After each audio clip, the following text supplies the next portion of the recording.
지난주에 우리나라의 성경이 언제 어떻게 보급되었는지 두 가지 사건에 대해서 제가 말씀을 드렸습니다. 1816년도 충남 서천 마량진이라고 하는 것에 영국의 측량선 한 척이 상륙하게 되었습니다. 그 배에 탔던 영국 군인들이 조선 수군들을 만나서 성경책을 한 권 선물로 주게 되었는데 우리나라에 전래된 최초의 성경책이었습니다. 그리고 그 성경책은 킹 제임스 버전 영어 성경이었습니다. 이때로부터 50년이 지나서 1866년도에 영국 선교사 로버트 토마스라고 하는 분이 중국에서 제너럴 셔먼호를 타고서 대동강변에 와서 순교를 하게 되는데 그 로버트 선교사가 죽기 전에 조선 수군들에게 한문으로 된 성경을 전달하고 순교를 하게 되었습니다.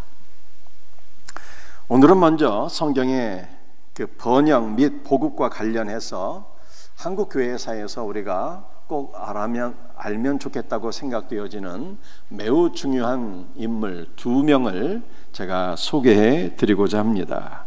그 두 명은 모두 선교사가 아닌 조선 사람들이었고 그것도 목회자가 아닌 평신도였습니다. 첫 번째 사람은 서상륜이에요. 흔히 1884년을 개신교의 원년이라고 합니다. 왜냐하면 1884년에 개신교 최초의 교회인 소래교회가 세워졌기 때문입니다. 참으로 놀라운 것은 이 소래교회는 선교사에 의해서 세워진 교회가 아니라 조선인에 의해서 세워진 교회입니다.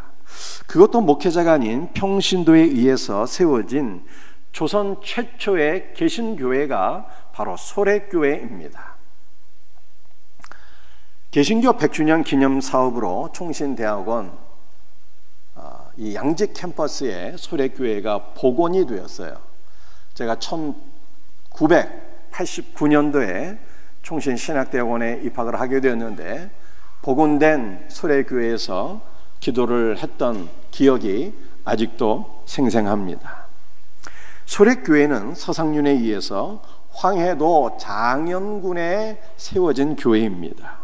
서상륜의 고향은 거상 임상옥의 고향인 평북 의주였어요. 그는 홍상 장사를 하기 위해서 만주로 건너가게 되었습니다. 만주에서 장사를 하다가 사업에 큰 실패를 맛보게 되었습니다. 설상가상으로 장티푸스에 걸려서 죽음의 위기를 맞이하게 되었어요. 돈 없는 서상륜을 아무도 돌보지 않았는데 그때 이 스코틀랜드 선교사인 맥킨타이어라고 하는 분이 그리스도의 사랑으로 서상륜을 극진히 돌보게 되었습니다. 동족도 돌보지 않는데 벽안의 선교사가 사랑으로 잘 돌보게 되자 이 서상륜은 큰 은혜와 감동을 받게 됩니다. 그 이후에 로스 선교사를 만나서 세례를 받게 됨으로 말미암아 그가 개신교 최초의 신자가 되었습니다.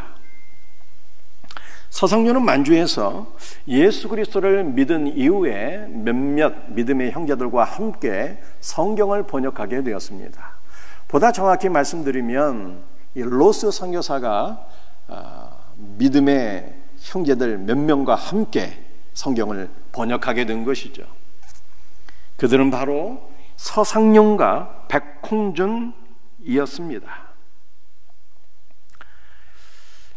이들은 선교사와 함께 쪽복음을 번역했는데 이때 번역한 쪽복음은 번역한 분들이 다 이북 분들이어서 이북 사투리가 많이 들어가 있게 되었습니다. 서상륜과 백홍준은 쪽복음을 번역한 이후에 조선으로 성경책을 반입하게 되었는데 이때 조선은 성경책이 반입 금지된 이 금서였어요.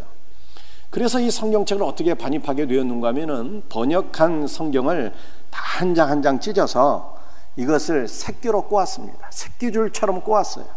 그리고 장터에 가서 몇 권의 서책을 구입한 이후에 이 성경, 이 새끼줄로 책을 엮어서 등짐에 메고 조선으로 들어와서 이후에는 쓸모없는 책은 버리고 새끼줄, 성경 새끼줄을 한 장 한 장 다 펴서 다시 편집한 이후에 그것을 필사해서 성경을 보급하게 되었습니다. 이 성경을 너무너무 사랑했던 것이죠.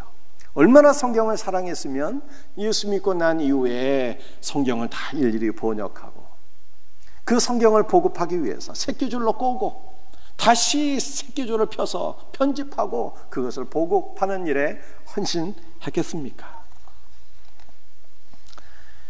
만주에서 성경을 번역하고 조선으로 돌아온 서상류는 황해도 장현에 소래교를 세웠습니다. 후에 이 서상류는 장로교 선교사인 언더우드 목사를 도와서 세문안교회를 세우게 되었어요. 이 세문안교회의 초대 멤버는 13명이었는데 다 서상륜이 전도한 사람들입니다. 서상륜이 전도한 13명의 멤버가 모여서 개신교 최초의 장로교회를 세웠으니 그 교회 이름이 바로 세문안교회입니다. 이 성경의 번역과 보급에 있어서 우리가 기억해야 될 두 번째 인물은 이수정이라고 하는 분이에요. 이수정은 일본에서 쪽복음을 번역한 분입니다. 소래교회가 세워지기 2년 전 1882년에 조선에서 이모군란이 일어나게 되었습니다. 이모군란은 훈련 도감에서 해고된 조선 병사들의 13개월치 밀린 월급을 불량한 쌀로, 모래가 섞인 먹을 수 없는 쌀로 지급함으로 말미암아 일어나게 된 군란이었어요. 조선 병사들의 임금을 불량한 쌀로 지급한 것이 당시 집권 세력인 명성황후와 외척들에 의해서 자행된 일로 드러나서 명성황후가 군사들의 난을 피하여 궁에서 피란을 가게 되었습니다. 그때 명성황후의 피란을 도운 이가 있었으니 그분이 바로 이수정이에요. 후에 그 공로를 인정받아서 이수정은 일본으로 국비 유학을 떠나게 됩니다. 이수정은 일본에서 당시 선진 학문을 배우게 되었는데 그가 배우고자 했던 선진 학문이란 다른 것이 아니라 농업이었어요. 그래서 농업학자, 일본의 농학자 스다센을 만나서 교제하게 되는데 어느 날 하루는 그의 집에 들어가서 교제를 하게 되었습니다. 그런데 이수정이 그 집에 딱 들어가게 되니까 그의 눈에 한문으로 된 큰 족자가 눈에 들어오게 되었어요. 그 족자 안에는 마태복음 5장에 기록된 팔복이 한문으로 기록되어 있었습니다. 이수정은 사서 삼경을 다 띈 학자였습니다. 모르는 한문이 없었는데 그가 본 그 족자의 한문은 평생 처음 읽은 글이었어요. 어떤 내용이었을까요? 심곤자 유복자여 필득천국이라. 마음이 가난한 자는 복이 있나니 필득천국, 반드시 천국을 득하게 된다. 애통자 유복자여 필득위안이라. 애통하는 자는 복이 있나니 반드시 위로를 득하게 된다 라고 하는 팔복의 말씀이었습니다. 그런데 처음 읽은 이 팔복의 말씀이 이수정의 마음에 굉장히 은혜와 감동으로 다가오게 되었어요. 이 하나님의 말씀은 말씀을 듣거나 읽게 되면은 뭔가 모르게 하여간 느껴지는 것이 있는 것입니다. 왜냐하면 태초부터 하나님께서 구원하시기로 작정하신 하나님의 자녀이기 때문입니다. 이수정은 스다센에게 농업을 배우러 갔는데 농업이 아니라 자기가 읽은 팔복의 내용이 무슨 뜻인지 그 의미를 물어보게 되었어요. 그때 스다센이 이수정에게 복음을 증거했습니다. 예수 그리스도를 믿은 이수정은 복음이 조선 땅에도 전파되기를 간절히 소원하면서 일본에서 매우 중요한 일 3가지를 하게 되었습니다. 첫 번째는 일본 땅에서 조선인들을 모아서 복음을 증거하고 예수 그리스도를 믿는 공동체, 믿음의 공동체, 교회를 세우게 되었습니다. 두 번째는 쪽복음을 번역을 하게 되었는데요, 서상륜이 번역한 쪽복음은 이북 사투리가 많이 들어가 있고 매끄럽지 못한 번역이었어요. 왜냐하면 서상륜은 장사꾼이었으니까 번역이 매끄럽지 못했어요. 그런데 이수정은 학자였기 때문에 훨씬 더 세련된 번역을 하게 되었습니다. 세 번째는 미국에 편지를 쓰게 되었어요.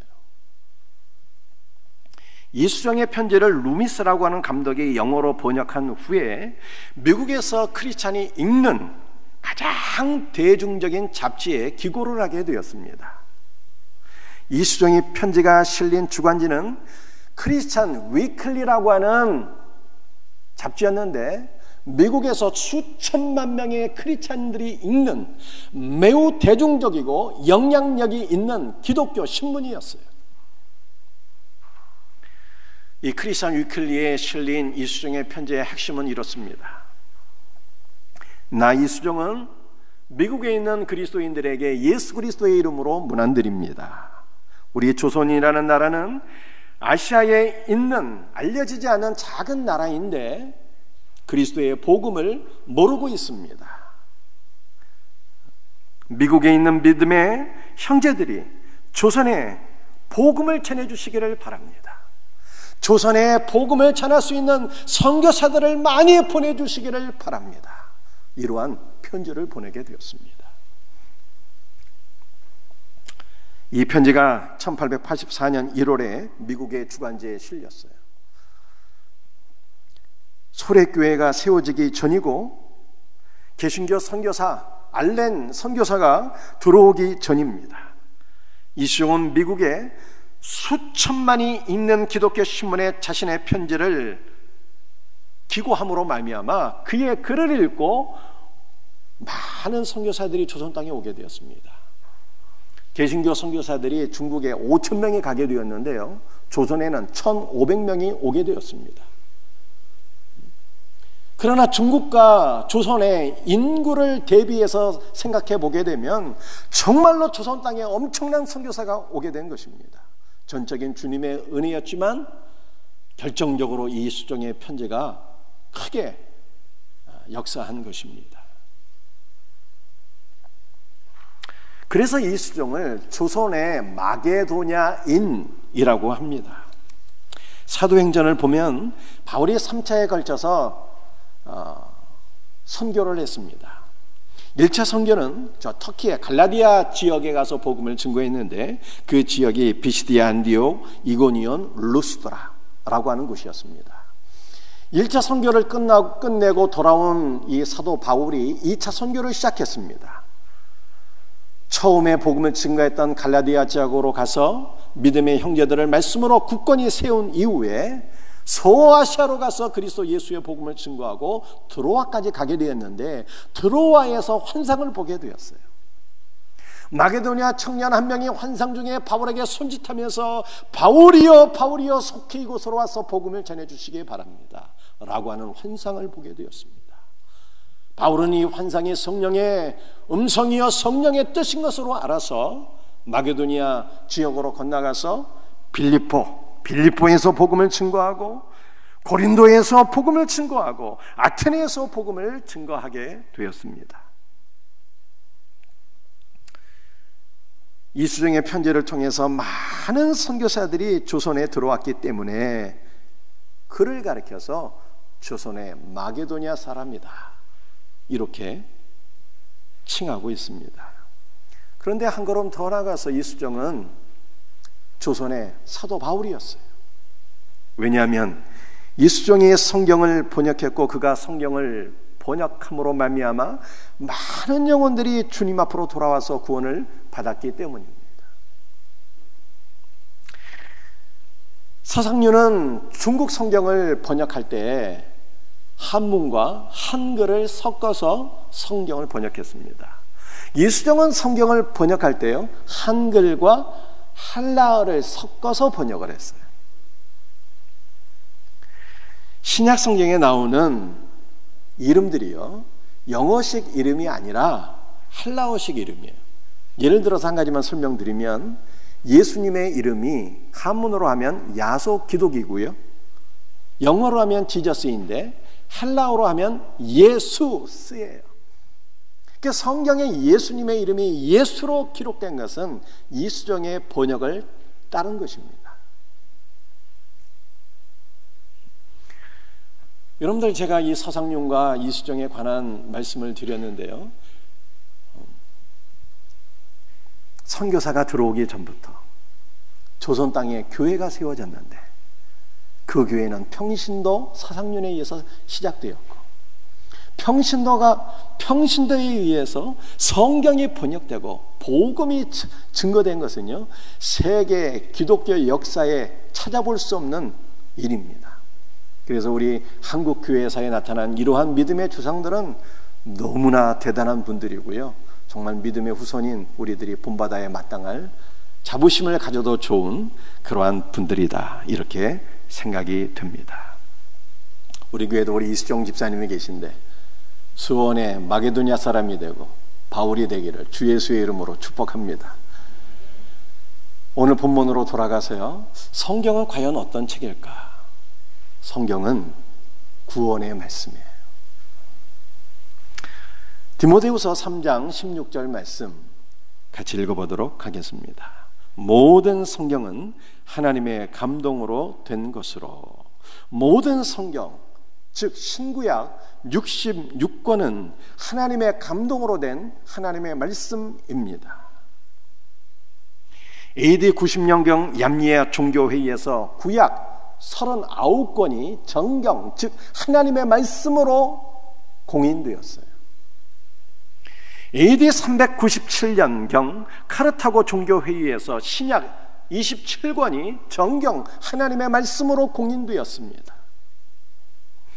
모든 성경은 하나님의 감동으로 되었기 때문에 그 말씀이 우리의 마음속에 하나님의 말씀으로 확신이 되고 은혜와 감동으로 새겨지게 되는 것입니다. 그래서 이수정이 스다센의 집에서 팔복을 입게 되었을 때 그 말씀이 하나님의 말씀이었기 때문에 이수정의 마음속에 딱 새겨지게 된 거예요.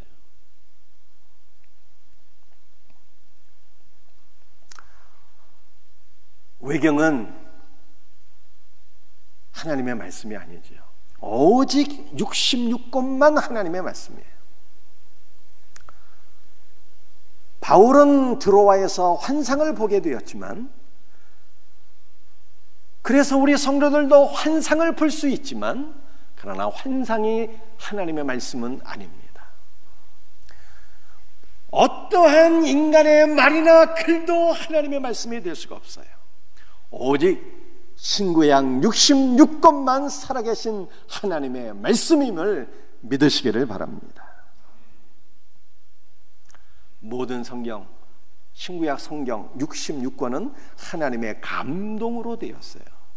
여러분, 하나님의 감동이라는 것이 무슨 뜻일까요? 이것은 하나님 플러스 호흡이란 뜻이에요. 하나님 플러스 호흡하다, 숨을 불어넣다 라고 하는 의미를 가지고 있습니다. 즉 성경은 하나님의 호흡이 담긴 책입니다. 따라서 성도는 성경을 통해서 하나님의 호흡을 호흡하게 되는 거예요. 성경을 통해서 뭘 호흡한다는 거예요? 무엇을 호흡한다고요? 하나님의 숨, 하나님의 호흡을 호흡하는 것입니다. 하나님의 숨은 하나님의 성령이요 하나님의 생명입니다. 따라서 성도는 성경 말씀을 통해서 하나님의 영을 받게 되고 주님의 생명을 호흡함으로 말미암아 우리의 영이 살아나게 되는 것입니다. 하나님의 호흡을 호흡한다라고 하는 것이 어떤 의미일까? 조금 더 설명드리고자 합니다. 구약성경 창세기 2장 7절 말씀이에요. 여호와 하나님이 땅에 흙으로 사람을 지으시고 생기를 그 코에 불어넣으시니 사람이 생명이 된지라. 하나님께서 사람을 어떻게 창조하셨습니까? 흙으로 빚으시고 그 코에 생기를 불어넣어 주셨어요. 그러므로 인간은 살아있는 존재가 되었고 영적인 존재가 되었습니다. 인간은 스스로 태어난 존재가 아니에요. 우연히 생긴 것도 아닙니다. 하나님께서 인간을 흙으로 빚으시고 생기를 불어넣으심으로써 우리가 살아있는 존재로 태어나게 된 것입니다. 우리의 구원도 마찬가지예요. 우리의 구원도 인간 스스로의 힘으로 되는 것이 아닙니다.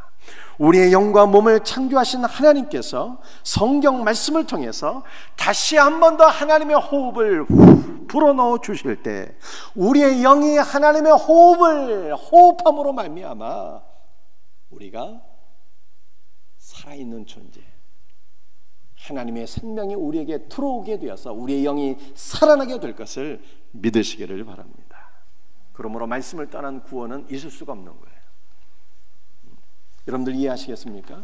성경에는 하나님의 호흡, 하나님의 생명이 들어있어서 우리가 성경 말씀을 통해서 하나님의 호흡을, 하나님의 생명을 호흡하게 될 때 우리의 영이 하나님의 생명으로 인해서 살아나게 된다라고 하는 뜻입니다.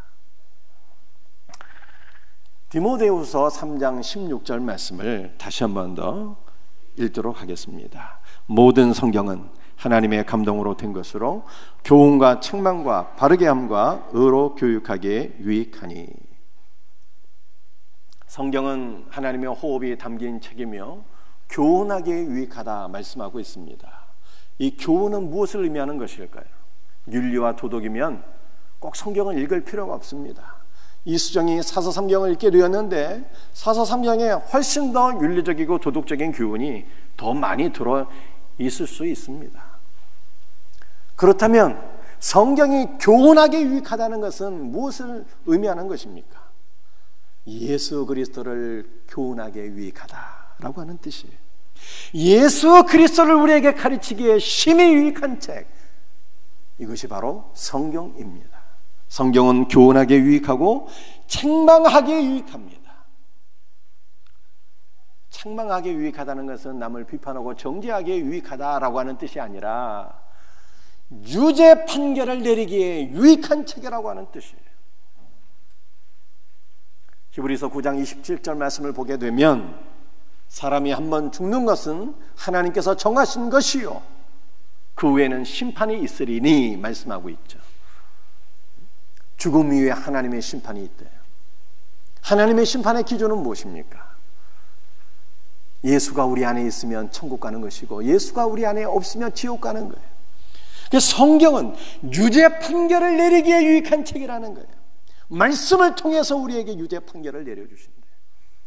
유죄 판결을 하기에 유익하고, 세 번째는 바르게 하기에 유익하고, 예수를 믿어서 생명의 길이 되신 예수 그리스도 안에 머물다가 생명의 길에서 떠난 자가 있으면 다시 그를 돌이켜서 바르게 하고 생명의 길 되신 예수 그리스도께로 인도하기에 유익하고 라고 하는 뜻이에요. 그리고 의로 교육하기에 유익하대요. 여러분들 의라고 하는 것은 무엇일까요? 예수님이 우리의 의인 것을 믿으시기를 바랍니다. 예수 그리스도를 만나고 예수 그리스도로 충만하고 의이신 예수 그리스도를 만나서 의로운 예수 그리스도의 삶을 따라가고 이렇게 의로 교육하기에 유익한 책이 바로 성경이다. 성경은 말씀하고 있어요. 결국 모든 성경은 하나님의 감동으로 되었기 때문에 성경 말씀을 통해서 우리는 예수 그리스도의 생명을 호흡하게 되며 성경을 통해서 예수 그리스도를 배우며 예수 그리스도로 충만하기에 유익한 책, 이것이 바로 성경인 것입니다. 베드로전서 1장 23절 말씀을 같이 읽어보도록 하겠습니다. 너희가 거듭난 것은 썩어질 씨로 된 것이 아니요 썩지 아니할 씨로 된 것이니 살아있고 항상 있는 말씀으로 되었느니라. 거듭나다라고 하는 것이 무슨 뜻일까요? 거듭나다. 바리새인이요 율법학자인 니고데모는 거듭나다라고 하는 것이 무슨 뜻인지 이해하지를 못했어요. 거듭나다라고 하는 것은요, 제가 헬라 하나만 딱 사용할게요. 이거 말씀드리면 여러분들이 거듭나다라고 하는 뜻을 훨씬 더 잘 이해할 것 같아서 제가 사용하겠습니다. 겟나오라고 하는 뜻인데요, 겟나오라고 하는 것은 나타라고 하는 뜻이고, 아나라고 하는 것은 다시라고 하는 뜻이에요. 다시 낳는 거예요. 다시 태어나는 것이 거듭나는 거예요. 그런데 아나라고 하는 이 단어는 다시라고 하는 뜻만이 아니라 부활이라고 하는 뜻을 가지고 있어요. 그러니까 부활을 통해서 다시 태어나는 거예요. 더 쉽게 말씀드리면 예수 그리스도의 부활 생명을 받는 것이 거듭나는 거예요. 예수님께서 나에게 임재하셔서 내 영혼의 부활 생명을 주시는 것이 거듭나는 것입니다. 그런데 이렇게 거듭나는 것은 어떻게 거듭나는 것입니까? 썩어질 씨로 되는 것이 아니라 썩지 아니할 씨로 된 것이니, 이 씨라고 하는 것은 한 씨, 이신 예수 그리스도를 가리키는 거예요. 그래서 너희가 거듭나는 것, 부활 생명을 받는 것이 썩지 아니할 한 씨 되시는 예수 그리스도를 통해서 너희가 거듭나는 것이요, 그 예수 그리스도는 살아계신 하나님의 말씀이다 라고 하는 뜻입니다. 그러므로 우리는 오직 한 씨 되시는 예수 그리스도, 그의 말씀을 통해서 거듭나게 될 것을 믿으시기를 바랍니다. 그러므로 성경은 어떠한 책이냐? 우리를 거듭나게 하는 책이요, 우리에게 생명을 주시는 생명의 말씀입니다. 두 번째 성경은 어떤 책일까요? 성경은 약속의 말씀이에요. 여러분들 이 성경에 이름이 있잖아요. 성경은 두 권으로 되어 있는데 첫 번째 책은요, 구약 시대에 주신 약속의 말씀이에요. 두 번째 책의 이름은 신약인데 이 신약은 신약 시대에 주신 약속의 말씀이라고 하는 뜻입니다. 갈라디아서 3장 16절 말씀을 같이 읽도록 합니다. 이 약속들은 아브라함과 그 자손에게 말씀하신 것인데 여럿을 가리켜 그 자손들이라 하지 아니하시고 오직 한 사람을 가리켜 내 자손이라 하셨으니 곧 그리스도라. 구약 성경은 약속의 말씀이에요. 무엇을 약속하셨을까요? 한 씨를 약속하셨어요. 창세기 22장 18절 말씀을 보게 되면 내 씨로 말미암아 천하 만민이 복을 받으리라 라고 하는 약속의 말씀을 하나님께서 아브라함에게 주셨습니다. 그 한 씨는 갈라디아 3장 16절에 의하면 바로 예수 그리스도를 가리키는 거예요. 그러므로 구약 성경은 예수 그리스도를 주시겠다라고 하는 약속의 말씀입니다. 우리 구약시대의 모든 믿음의 조상들은 이 약속의 말씀을 소망하면서 살았습니다. 신약 성경은 무슨 약속의 말씀일까요? 로마서 1장 2절 말씀을 함께 읽도록 합니다. 이 복음은 하나님이 선지자들을 통하여 그의 아들에 관하여 성경에 미리 약속하신 것이라. 이 복음은 신약 성경을 가리키는 것입니다. 신약 성경은 구약 성경에서 미리 약속하신 한 씨, 즉 예수 그리스도에 관한 말씀이요 약속인 것입니다. 성도는 하나님의 아들 예수 그리스도를 믿고 그와 연합되어서 하나님의 아들이 되었습니다. 믿음으로 예수 그리스도와 연합되어 아들이 되었다는 것은 정말 놀라운 복음이에요. 예수 그리스도는 아버지의 모든 것을 상속받으신 상속자, 독생자입니다. 성도는 믿음으로 예수 그리스도와 연합되어서 아버지의 아들이 되었기 때문에 그리스도 예수 안에서 아버지의 모든 본질과 생명과 신성과 인성과 모든 것을 다 상속받게 되는 거예요. 이것이 약속으로 주어진 것이 바로 신약 성경이다 이 뜻이에요. 여러분들 이해하시겠습니까? 신약 성경은 한 씨이신 예수 그리스도가 오셨다는 거예요. 우리는 그 한시이신 예수 그리스도를 믿어서 하나님의 아들이 되었는데 이것이 너무나도 놀라운 일인 것입니다. 왜냐하면 우리는 한시이신 예수 그리스도를 믿음으로 말미암아 예수 그리스도 안에서 예수 그리스도와 함께 공동 상속자가 되어서 아버지의 모든 번제와 생명과 신성과 인성과 모든 은혜와 능력을 다 누리게 되었는데 얼마나 위대한 일입니까? 그런데 이것이 하나님의 약속이에요. 하나님께서 예수 그리스도 안에서 내 아들 안에 있는 모든 것을 너에게 주겠다고 하신 하나님의 약속, 이것이 신약 성경이다, 이 뜻이에요. 여러분들 약속이 어떠한 것인지 알고 있습니까? 약속을 다른 말로 하게 되면요, 언약이에요, 언약. 그런데 언약은 반드시 이루어지는 약속입니다.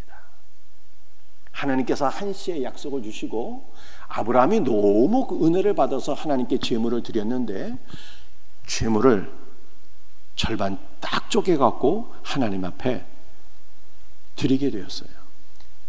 그러자 하나님께서 타는 횃불이 되어서 그 쪼개진 암소와 암염소와 순양 사이를 지나가게 되셨습니다. 무슨 뜻입니까? 내가 반드시 한시의 약속을 이루어 주리라. 만약 내가 이 약속을 이루지 않는다면 이 쪼개진 재물처럼 되리라 라고 하는 뜻이에요. 하나님은 자신의 전 존재와 생명을 걸고 이 약속을 지켜주겠다고 약속하신 것입니다. 여러분들 신약 성경은요, 모두가 하나님의 약속이에요. 사도행전 16장 31절 말씀을 읽도록 합니다. 이르되 주 예수를 믿으라. 그리하면 너와 내 집이 구원을 받으리라. 주 예수를 믿으면 너와 네 집이 구원을 받게 된다고 약속해 주셨어요.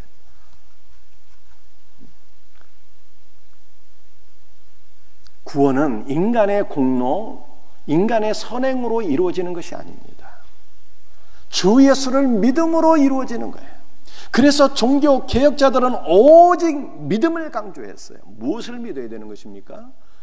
예수를 주로 믿는 거예요. 구약 성경의 여호와가 헬라어로 번역하게 되면 퀴리오스, 이 주님이에요. 예수께서 여호와이심을 믿으라는 거예요. 예수께서 여호와이심을 믿으면 너와 내 집의 구원을 받으리라 약속을 주신 거예요. 사랑하는 성도들이요, 여러분의 가정이 복음화되는 것은 내 노력으로 되는 것이 아니라 하나님께서 그렇게 해주시겠다고 약속해 주신 거예요. 그러므로 우리는 이 약속의 말씀을 믿고 소망하며 기도해야 돼요. 주님께서 약속의 성취를 주실 것을 믿으시기를 바랍니다. 마태복음 7장 7절 함께 읽겠습니다. 구하라 그리하면 너에게 주실 것이요, 찾아라 그리하면 찾아낼 것이요, 문을 두드리라 그리하면 너희에게 열릴 것이니. 기도 응답을 약속해 주신 거예요. 약속. 그런데 기도와 간구는 조금 다른 것임을 제가 설명드렸어요. 간구는 내 소원을 구하는 것이고 기도는 무엇일까요? 기도는 예수 그리스도의 임재를 소망하며 주 예수 그리스도를 구하는 거예요. 기도는 믿음으로 지성소 안으로 들어가서 주 예수 그리스도의 임재 가운데 주 예수 그리스도로 충만하며 주 예수 그리스도와 하나가 되어서 주님과 더불어 교제하는가, 이것이 바로 기도예요. 그러므로 구하라 했으니 무엇을 구해야 되는 것입니까? 주 예수 그리스도의 임재를 사모하면서 예수 그리스도를 구해야 돼요. 예수 그리스도를 구해서 그의 임재를 경험하며 그리스도 예수와 하나 되는 것을 의미하는 거예요. 주님께서 저와 여러분을 만나 주시기를 소원하고 계세요. 기도하면 내가 너를 만나 주리라 약속하신 거예요. 이 약속을 믿고 기도하셔야 되는 거예요. 우리 새벽기도도 오프라인 이제 온라인과 겸해서 해보게 되었습니다. 새벽기도 50명 나올 수 있어요. 여기 계신 분들 다 나와도 됩니다. 새벽을 깨워서 기도하시기를 주의 이름으로 축복합니다. 기도하면 주 예수 그리스도를 만나게 되는 거예요. 로마서 8장 1절 말씀을 한번 같이 읽어보겠습니다. 그러므로 이제 그리스도 예수 안에 있는 자에게는 결코 정죄함이 없나니. 정죄함이 없다는 것이 무슨 뜻인가 하면 유죄 판결이 없다는 뜻이에요. 유죄 판결이 없기 때문에 형벌도 없다는 뜻입니다. 천주교는 연옥교리라고 하는 것이 있어요.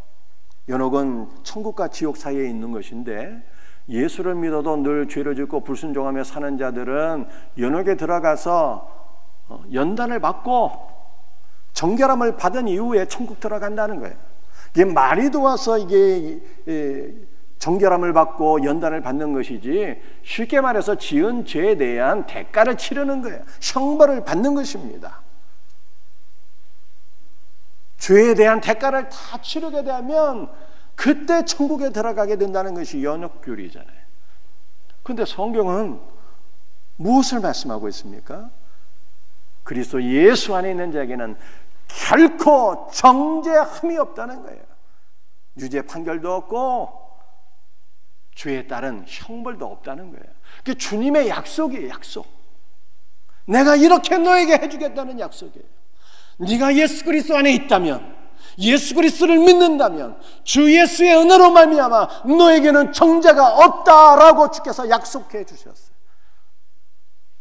그러니까 크리스찬은 이 약속을 믿는 거예요. 아멘입니까? 얼마나 감사해요. 주 예수의 은혜는 너무나도 놀라운 거예요. 주 예수를 믿으면 너와 내 집이 구원을 받고, 주 예수를 구하면 주 예수를 만나게 되고, 주 예수 그리스도 안에 있게 되면 결단코 정죄함이 없고, 너무너무 기쁘고 감사한 거예요. 이것뿐만이 아니에요. 로마서 8장 2절도 한번 읽어볼까요? 함께 읽겠습니다. 이는 그리스도 예수 안에 있는 생명의 성령의 법이 죄와 사망의 법에서 너를 해방하였음이라. 죄와 사망의 법은 인간으로 하여금 지속적으로 죄를 짓도록 설득하고 죄 안에 거하게 하는 사탄의 영향력입니다. 여러분들, 죄가 무엇일까요? 나쁜 일을 하고 형제들과 더불어 싸우는 것이 죄가 아니라, 물론 그것도 죄이지만 죄의 가장 본질은요, 예수 그리스도를 불신하고 그를 멀리하며 그를 떠나서 사는 것이 바로 죄인 것입니다. 인간은 그 누구도 스스로의 힘으로는 죄와 사망의 법에서 벗어날 수가 없어요.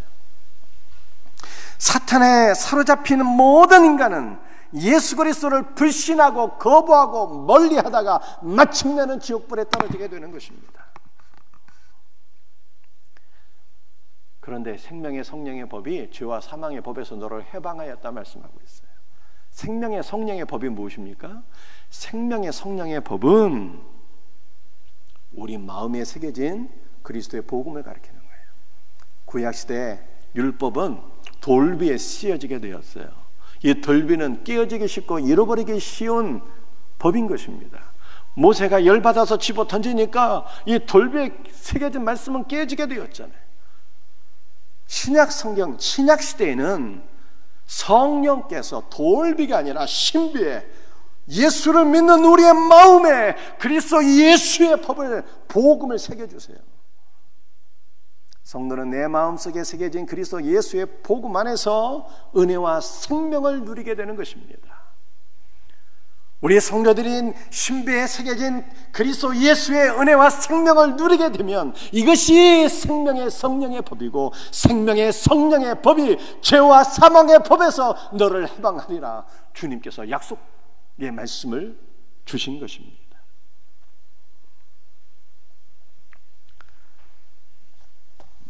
어떤 분들은 목사님, 나는 예수를 믿어도 계속 죄를 짓게 되는데요, 계속 은혜를 잃어버리게 되는데요.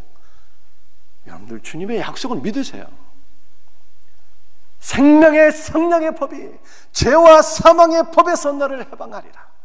약속이에요. 약속. 주님께서 내가 너에게 이렇게 해주겠다고는 약속이에요.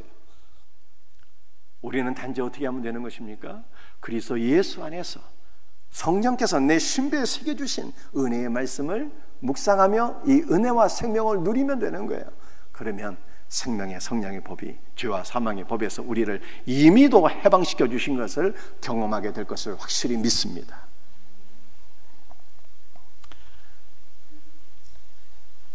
이제 말씀을 마치도록 하겠습니다. 여러분들, 교회의 사명이란 무엇일까요? 교회의 사명은 다시 돌아가는 거예요. 생명이신 예수 그리스도께로 돌아가고 생명의 말씀, 하나님의 말씀 안으로 돌아가서 그 말씀을 통해서 하나님의 영을 호흡하고 하나님의 생명을 호흡해서 우리 영이 다시 살아나는 것입니다. 성경 말씀은요, 생명의 말씀은 구원의 말씀이에요. 말씀을 통해서 다시 은혜와 생명을 회복할 수 있기를 주의 이름으로 축복합니다. 그리고 우리는 성경 말씀이 약속의 말씀인 것을 깨달아야 돼요. 성경은 약속이에요. 우리 주님께서 내가 너를 위해서 이렇게 이루어 주겠다고 하는 약속이에요. 이 약속의 말씀을 꼭 붙잡으시고 우리는 이 약속의 말씀을 붙잡고 기도하기만 하면 주님이 다 이루어 주세요. 이것을 믿고 다시 기도의 삶으로 나아가는 우리 성도들이 되시기를 주 예수의 이름으로 축복합니다. 다 같이 일어나셔서